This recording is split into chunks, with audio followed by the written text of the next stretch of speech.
أعزائي المشاهدين متابعي برنامج صورة مصرية، معانا لقاء مع بطل من أبطال المجتمع المدني السكندري الأستاذ جابر المصري، وندوة بعنوان لا للتنمر، وبرنامجكم صورة مصرية. رحب النهارده بالأستاذ جابر المصري. أهلا وسهلا بحضرتك. اهلا وسهلا بحضرتك استاذ محمد، واهلا وسهلا بالقناه الجميله المبدعه اللي فعلا دايما بتساندنا وواقفه ورانا وواقفه ورا المجتمع المدني. ربنا يخليك يا فندم. كلمنا بقى النهارده عن لا للتنمر والندوة اللي حضرتكم عاملينها النهارده. والله الاول كل سنه وانتم طيبين، لان النهارده مناسبه ليله الاسراء والمعراج، فاحنا حبينا يعني الموضوع كله بيعمل ندوات عن الشائعات وعن احنا قلنا نختلف شويه، نعمل المره دي عن التنمر، لان هي قضيه جامده، قضيه بتناقش في كل بيت، كل مدرسه، كل مصنع، كل موظف، كل التنمر ده مش سايب حد. فاحنا حبينا نعمل ندوه توعويه عن التنمر، بحيث ان الناس تستفاد وتعرف، الاب يستفاد والام تستفاد، الطفل الصغير يستفاد، زميله في المدرسه يستفاد كده. يعني حبينا ان احنا ننوه عن الموضوع ده، لان الموضوع ده خطير جدا جدا يعني. طب النهارده احنا شفنا الاقبال على المجتمع المدني والناس اللي هم الضيوف بتوعكم الكرام النهارده في المجتمع المدني.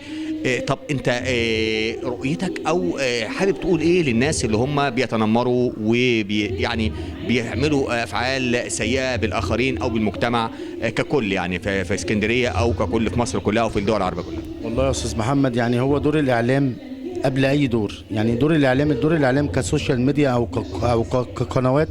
الناس دي اللي يعني الاعلام ده بيخش البيت اسرع من الكلام، فالمفروض اللي فيه يبقى فيه ندوات توعويه في التلفزيون وعلى السوشيال ميديا.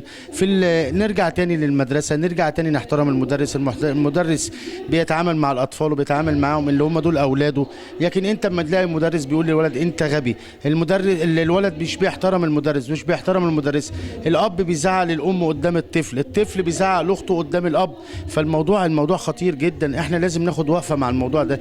اخلاقيات يا استاذ جابر، اخلاقيا ودينيا. احنا لو رجعنا لديننا ورجعنا لاخلاقنا بتاعت زمان، احنا يعني لما كنا اطفال ما كناش كده. احنا كنا بنشوف صاحب ابونا معدي بنختشي منه.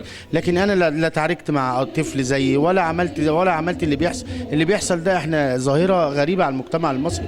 فاحنا بنحاول ان شاء الله يعني من خلال المجتمع المدني، من خلال قنوات يعني زي حضرتك كده المحترمه، اللي احنا نوصل المعلومه، وبنقدر يعني اللي بنقدر عليه بنعمله. احنا المفروض الناس دي يعني التنمر ده شيء خطير، ده بيخرب بيوتها يا استاذ محمد. فعلا حضراتكم دلوقتي دي يعني ندوة من سلسلة ندوات في المجتمع السكندري، حابين تكملوها إن شاء الله بإذن الله.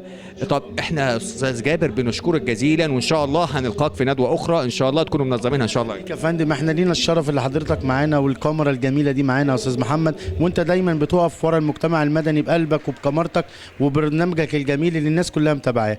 شكرا جزيلا، شكرا. ده كان لقاءنا مع جندي من جنود المجتمع المدني في اسكندرية الأستاذ جابر المصري. شكرا جزيلا، وشخصية مصرية أخرى هو برنامجكم صورة مصرية.